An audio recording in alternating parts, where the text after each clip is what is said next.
uNkulunkulu semsebenzini. Now, May 13, I will never forget, 13th of January 2013. Indoda eza kimi ekuseni. Fundisa ngibona sontweni. I laugh at him. Wathatha isuti eyisilver, bangishathisa ngayo ngestromisi. Ngangithatha kancane. Instromisi kuyo. So wayithatha yahamba kusukela lapho lo suti, azangiphindi ibuye. So now bamshumayeza ke enkonzweni ngoMetu 4. I remember even the verse. Then mayiseqeda maphuma iservice. Bangibamba ngamawashini. Wathi ngqo. Sukuma ngikutshengisa umfundisi. Wathi ngqo. Wathi umtsheleleni umfundisi indaba zakhe. Then I said to him, "Sir, did you tell me ukuthi esontweni before namhla ekseni or ungitshela namhla ekseni?" He said ngitshela namhla ekseni. So ngithi ngithathe ithuba lokuya umfundisi nomtshela indaba zakhe. Asi ngangimsaba ngoba uyatrap. So ngithi azange mina ngitshela umfundisi indaba zakhe. Manje usasingani indaba zakhe? Ngasingathi ayingenile. Ngathi ayingenile. Ayingenile. Ngoba usho njalo waseSamaria. Buyani nizobona ongitshele konke. Ngabona. Washo ukuthi ingane ngempela. Washintsha umkhasho, wangakhasha la ngikhashe khona waqhashwa kwenye indawo. Ekseni one of the Sunday ekseni ngibona bayangivusa ba ngemfundisi vuka. Wazobona uOpas. Ngithi wenzeni uOpas? Buya wazobona uOpas. Yebo bazalwane. Ugqoke lesuit esilva. Uqhamuka enzansi. Uhamba so.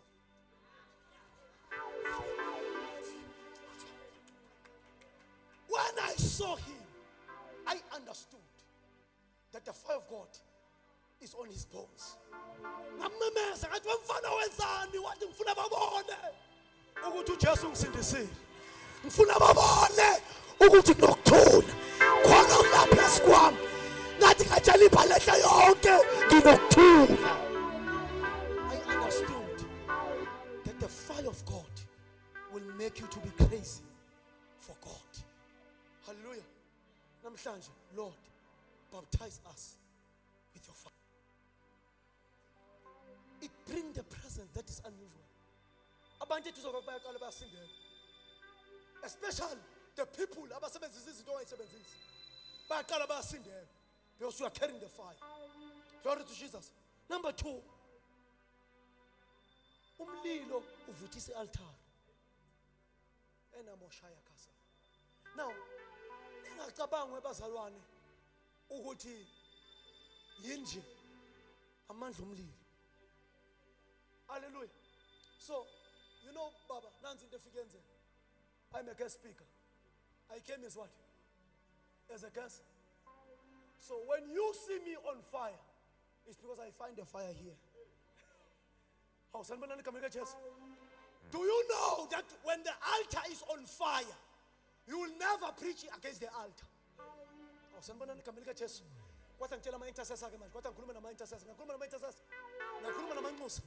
When the altar is on fire, it controls everyone that come to the altar. Keep on praying for the altar. Keep on interceding for the altar. Because the altar controls your kingdom. Control your kingdom. Now, Philip, no matter, I can come with my message. But the altar, when it has fire, that's why after I've learned the power of the altar, I don't bother myself to come with my topic. I just check. Especially when I know the altar, it has fire. Glory to Jesus. Hallelujah. So, umlilo, baptism of fire, ileta amandla omlilo in the altar. It makes the altar to work. It makes the altar ukuthi liphilisa abantu. So, intercessors, keep praying for this place. Hallelujah. Keep praying for this place. But another thing that I love, the baptism of fire makes your own altar to have a fire. Abanye bethu, they can pray in the church, but abathandaza emakhaya. Amen. In such a way, mangabuzu ugcinani nokuthandaza. Usunayo 3 weeks ungathandaza. Hallelujah. When uthandaza lo utofilias wena. Sufa utafilias, uzwa amathandaza utofilias, bese ucaba ukuthi uthandazile. Hallelujah. Uvuka nje uvukela uTikTok. ilanga lonke uma ngabe umuntu yahleka kamereni bese akubhalela imessage, please ngicela ungithengele idatha uliqedile nesikhathi athemela athandaze ngaso. Glory to Jesus. Amen. The fire of God refine and purify. The fire of God refine and purify. When you have a problem with something that for a long time you have been praying for, but I feel so, let's bring the fire. The fire will burn it. The fire will burn it. That anger, the fire will burn it. That stubbornness, the fire will burn it. Hallelujah. Ngoba umlilo uthobisa uzuthobisa lenhliziyo phambi kwaNkulunkulu. Umlilo. Sanibonana kambe kaJesu. Hawulaba nangisebenzela. Senzela amaphoint amabili. Senzela amaphoint amabili. Nansi engiyithandayo. Uyabona le? Ngiyithanda kakhulu. The fire separate.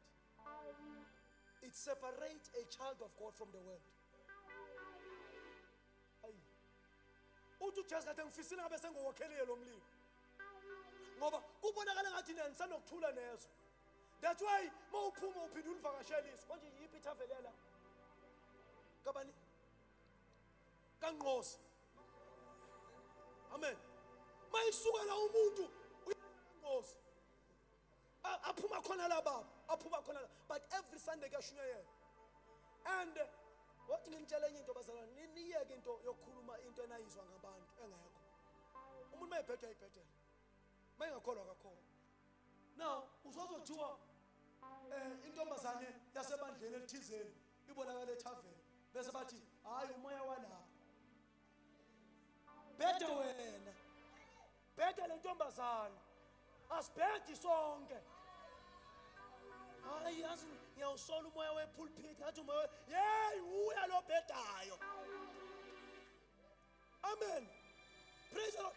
The word of righteousness is being delivered every Sunday here. But there is something that you need. It's a fire that will burn the world within you. Hallelujah. Lihlukanise lezinto oyithanda. Ubeka isavana ngapha, isavana ngithi. Yeah, ubeka isavana ngapha, ubeka uJesu ngapha. Amen. Tell makhelani ubeka isavana makhe eceleni makhe. Tell ubeka isavana makhe eceleni makhe. Ubeka isavana eceleni makhe mtshela. Bongabe uyamsaba themba mina ngikhona sengiyashayana nami mthembe mtshela makhelani hlukana nesavana wena usumuntu omusha osindisiwe.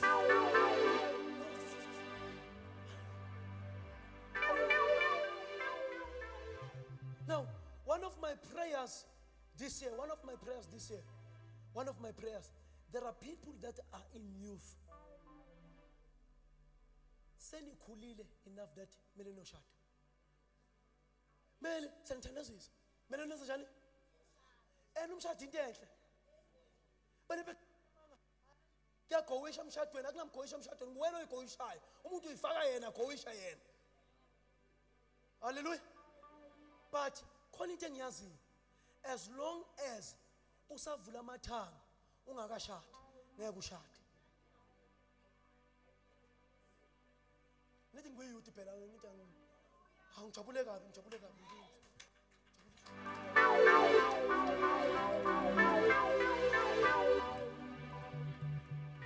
Funeka mayemala ubaba uzwane declare athi I can see this year ngibona umshado ungathi amen ungathi I receive kanti nethanga livulekile.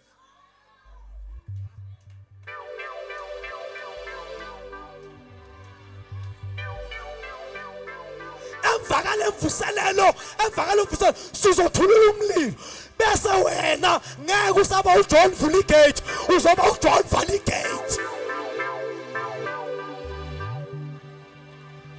Valigate weJohn Valigate. Ngoba as long besangena bazobhalela nemali yamalobolo.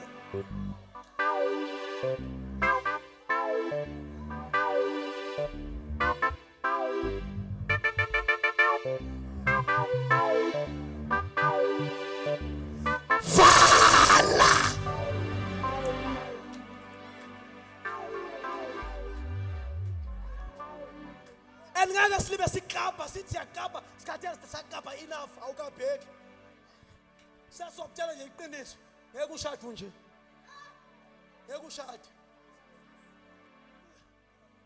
Imagine ubabuzwana manje uyafika woza lapha mfana namhlakaniphi, woza lapha khona intombazane esiyifunayo lapha ebandleni lakho lapha. Manje uyafika angibone ngijulukile ngoba ngiyazi ukuthi uJohn uvula igate, ngiyazi ukuthi ama restoration athatha uvula igate. Bese ke nithi singabantu abamase ngithi hayi baba kakalungi ngoba mina ngiyasho. Hallelujah. Kuzi Good Friday, Mam Bishop, kuzi Good Friday. So besiba checking. Sizonicheck. Webona manje sizonicheck. Elizoqala ngawo wena I receive, soqala ngawo sochecka wena qala. Suluchecka wena qala wena I receive. Wena ukuthi njoba kuzi Good Friday nje kwasuka omamzwane behleza amatafuleni bawugeza izinto ukhona wena. Ukathi ungashada wena usalwela amagame ekhaya, kusigame lami lela, kusigame lami le ugeza every day sintsha le ekulunge usadlala amagame. Nomngaphela, amen, nomngaphela. Manje ke umlilo mama umkwena uzenza abafowethu abancane bavala. Bese njani bavala, especially babuzwane engathi kungavala nale insizwe eyishumayelayo. Angiphinde futhi tata engathi lezi eyivutha insizwe eyivutha outside the fire, yethi ziyavutha ngazo uyivutha ngani mhlawumbe ngomentshisi ziyavutha zithi ivutha kodwa nozipho uvulekile, uvutha yonke indawo.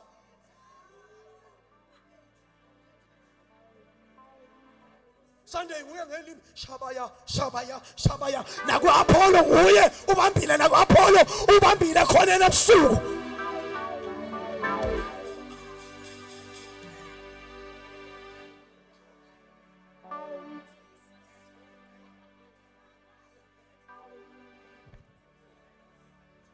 Uyabona nje masingabizi call out yama WhatsApp. Sicela iWhatsApp, sicela i-call out eWhatsApp. Wena ungezi, sicela ifoni yakho sibize altar call. I-ambulance angafika la ezolanda abantu.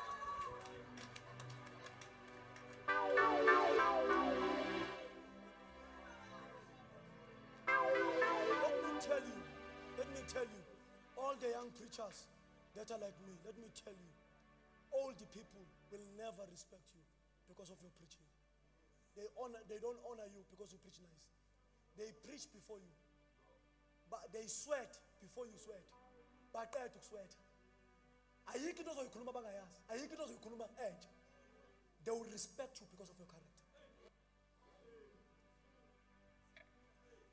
You cannot be a young person and pointing abantu abadala like this. It shows that you don't have fire. No matter how much you prophesy, you cannot lay a hand. Kubabuzwane is your father. Are you sick? Do you have a serious disease? Glory to Jesus. Hallelujah. Let me repeat my statement. Once you see any old man respecting you, it's because of your character. That's it. That's what they want. The day Moshe la is a day of opinion. Don't think that Mam's one is respecting by preaching. Is respecting what I'm respecting the church. That's it. I'm respecting the work that they're doing. But they spoke years before I was saved. And they by kuluma so as you are rising, learn to have a good character. And the fire will give you a good character. You're about to pray. When Paul came to Melita, lithi iBhayibheli kwakubanda wafika wabasumlilo. Ekatha basumlilo walanda inkulu. Walanda ini? Tata asibakhipheli ngaphandle abantu abanamadimoni. Asibakhipheli abantu abangasizakala. Sanibona abantu abasha. Nithi niyaphuma lona ndabani abantu abasha. Nibashumayeza. Masaba ningi besahlulwa ilezi zinto ezibahlulayo anibahlebi. Hallelujah. anibakhombi in such a way that ngicela khona umuntu omusha restoration ukhona umuntu omusha restoration nethi bayangena la enkonzweni bese la enkonzweni bafika bakhonze nani baphuma ezweni ubathi mawusambona ekhonweni wambona qala thina yenza njani ngoba ufuna ukwenza njani ukumgcina bese lenza into eyodwa nibasa umlilo uyayikhiphela inyoka lithi iBhayibheli uPaul sesiyaqeda mfowethu asivale mfowethu lithi iBhayibheli uPaul mayifika emelitha wenza into eyodwa wathi la kuyabanda la and ngesikhona amakhasi but into esizoyenza sizobasa umlilo and umlilo ubaseka kalula masilanda izinkuni kwasho ukuthi izinkuni esilandayo zilenyoka but I trust the fire. I trust the power of the fire because the fire can expose the powers of darkness. Now to Paul, yekelani with the Bible, the snake strike, but Paul kept trusting the fire, and he shook the snake to what? To what, Basaban? What in the message? Abathakatha mabaqhubeke bathakatha. Abafisela ukuba baqhubeke bafisela ukuba. Abathi bazoqeda ngempilo yakho mabaqhubeke. But into yodwa mfuna ukwenza leyo keep the fire burning. Keep the fire burning. Keep the fire burning. As a young person, keep the fire burning. When mama menza into yodwa ihluphile lengane ekhaya awazi ukuthi izowenzani uthi uyayivalela iyahlupha yenza into yodwa vala umlomo ngena ekamereni lakho basumlilo simele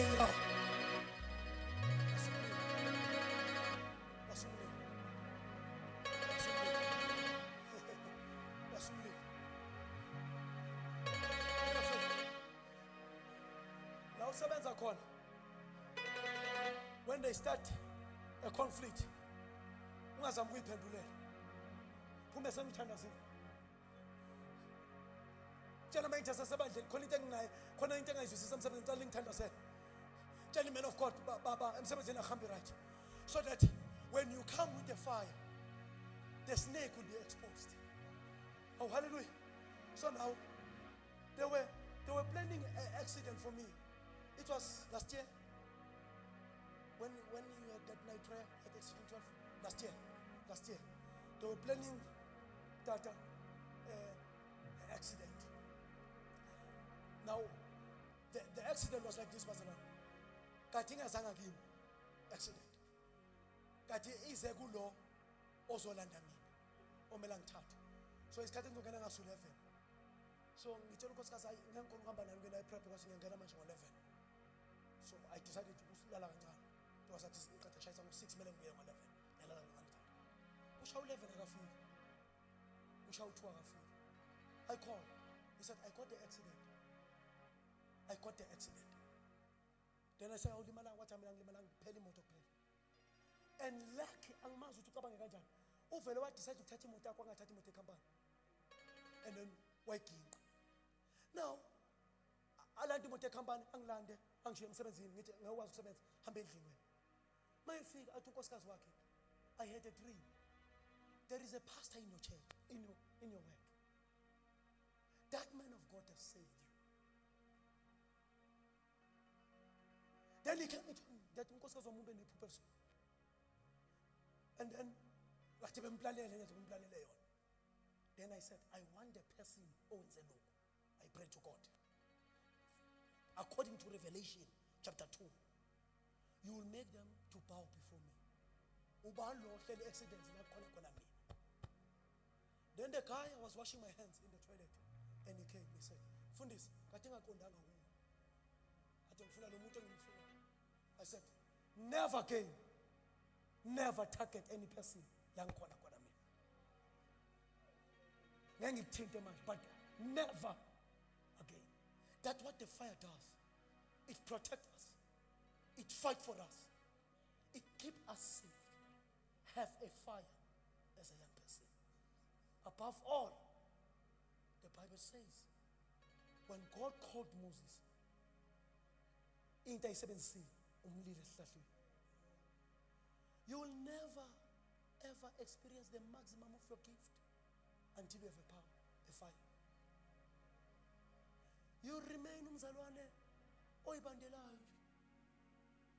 oyithandela isono until you have a fire. Ifire i-activate igift yakho bese yenza ibe effective, bese i-align with the vision of the church. That's what I love about fire. More baptized ngomlilo, igift yakho ayivaleleki. I heard, he knows, he was 17 years old when I preached the gospel to him. I took him to the revival. He went with me to the revival. He was not a preacher by that time. Then when I sent them out, I said, go and tell the people we have a revival. Preach. They went. They find a dead person. He was 17 years by the time. 17 years. Then they came back with a testimony. Someone died. And then Masfika. Safia Samfus. With who? Speak, Tandanan, a Kiponist. Then I understood that lentekit asikwazi ukuyitelela. Ungayiteleli into evayo lakini. Lento efika prophet walakini phakathi yafakwa lakini ungayiteleli. That prophetic gift that was been imparted by the man of God. Ungayiteleli. Iyokwazi ukubonisa izinto ulele, ikwazi ukubonisa izinto uhlezi. Iyokwazi ukubonisa izinto ukuphi useteksini. Uthi uhlezi nje ithi gqi. But ayifuni uyitelele. But let me tell you, when you have fire, iyayisebenza. And I think ukuthi isebenza epulpit, isebenza nasemsebenzini, isebenza kuphi abazalwane. Now, here is this young man. He's a Kiponist. He's a plow. He have a word of knowledge. I love the way he have that word of knowledge. Even myself, I'm shocked about it. It's in details.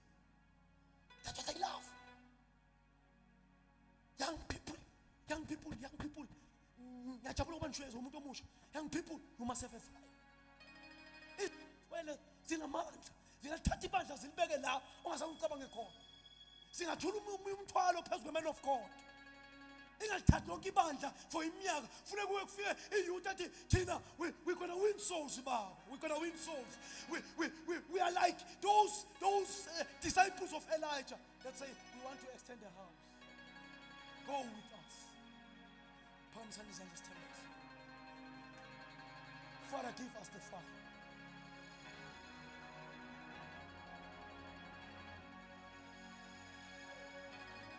Ngithandaza nomuntu wathi mina mfundisi, once upon a time I was on fire for Jesus, but I need that fire again. I need that baptism again. I need it with all my heart. Come, let me pray with you. Come here on the front. Rebaptize me, Lord. Rebaptize me. I want to move in the power of the Holy Spirit.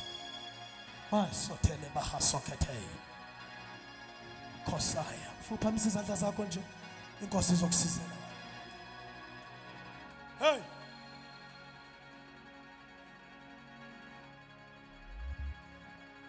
Can the intercessors help me, please? Intercessors, can we pray with them? Can we pray with them? Can we pray with them? These are young people here. These are young people. Kwaswakala ngePentecost umlilo uhlala phezu kwamakhanda. Wathi usuhlezi phezu kwamakhanda abo bazakwala bekhuluma ezinye ilimi. Ngoba unjalo ufikile. He changed the language of the world and he gives you the language of heaven. The language that confused the enemy. The language that confused the spiritual realm. The language that aligned the things that as it is zonangeke sibe aligned. Shaya pakasute melipahai. Kopara tuke mitakasute te. Tiparadunze kapalai. Himakia labahai. Spakamisi santa setu. Dola spatanda sisi bafoti tina semu vafala mesho. Spathanda sisi siphakamise izandla zethu ngathi umlilo ngehlela kubo namhlanje hela masai hela masakhathai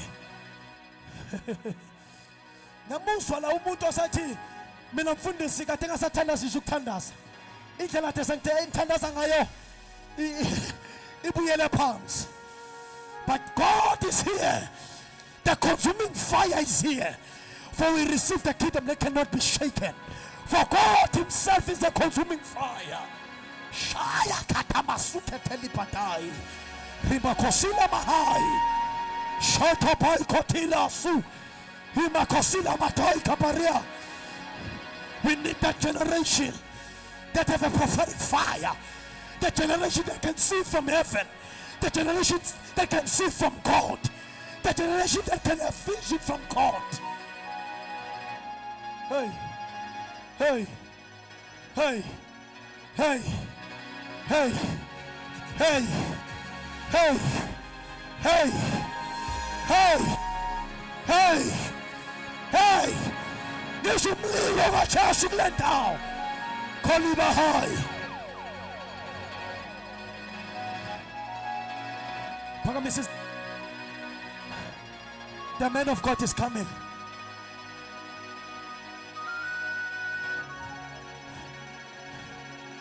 Oh, shut up, Akatu. Mindfulness for Salama watchmen. Mindfulness for Sale, Sifusale, and my intercessor. Sifusale, but the Tandas, Abangan, Abaso Shalem Tandas way. Hayana Mahaya say. He commando say. Pakatai laka. Shabakai tapa. Paikatai. Rikotokotopa. Itokatamatai. Ripakatatatatatatata. Yes, Lord. Ilamahaila. Ikatabala saila. Yakasutokosi. Rikababababababa. Yabo. Shaila. Shatapa. Shikatala masai. I can tell the man of God is a pambili, the father of the house. Telling Cesare Lomdana, and as Mamuta, and calling him the Lisan Fagui. Lomdana Yab. Lomdana Lo, yes, yes. I call him the Lisan Mamagui, Hamala Pagma.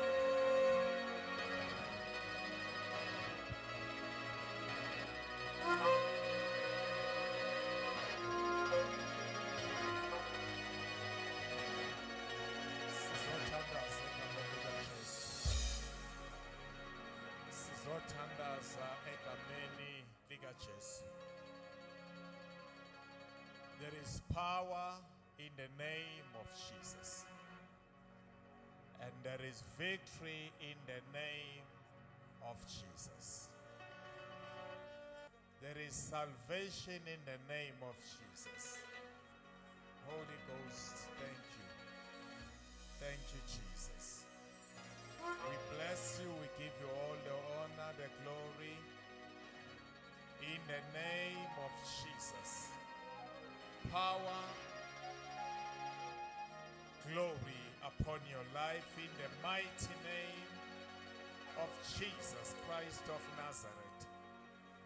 Kuyenzeka baba wethu onamandla onke bayagcwaliswa ngamandla zilika Jesu. I speak deliverance, I speak healing in the name of Jesus. Thank you, Lord. Bless your name, Holy Spirit. Reign upon this temple right now in the mighty name of Jesus. You are free, you are delivered right now in the mighty name of Jesus. Receive the healing in the name of Jesus. Baba wethu onamandla, it is happening right now in the mighty name of Jesus. There is no demon, there is no evil powers. Baba wethu onamandla onke, ebusuku we pray.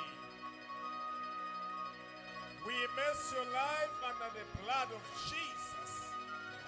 The mighty name of Jesus. The mighty name of Jesus. Thank you, Lord. Thank you, Jesus. Thank you, Lord. Thank you, Lord. We bless you. We give you glory, the honor, the praises. In the mighty name of Jesus, it is done. We declare and we decree everything done in your life right now in the mighty name of Jesus. Holy Spirit, Holy Ghost, Kuyenzeka egameni likaJesu. Kuyenzeka egameni likaJesu. Receive the healing right now in the name of Jesus. Holy, holy, Holy Ghost. Power. Power in the mighty name of Jesus. In the mighty name of Jesus. Thank you, Lord. Bless your name. Thank you, Jesus. Shaila uNkulunkulu izandla. Shaila namazulu izandla. Shaila uNkulunkulu izandla ezinamandla. Praise the Lord. Praise the Lord. The Lord. Thank you, Jesus. We may be seated. God bless you. Men of God, thank you so much for the message we have rendered. Hallelujah. May the good Lord do you well. Asimshayele izandla bazalwane egameni likaJesu. Thank you so much. We are indeed edified. Amen. Hallelujah. Siyabonga kakhulu bazalwane ngenkonzo enamandla. And again, thank you so much, Bantaba.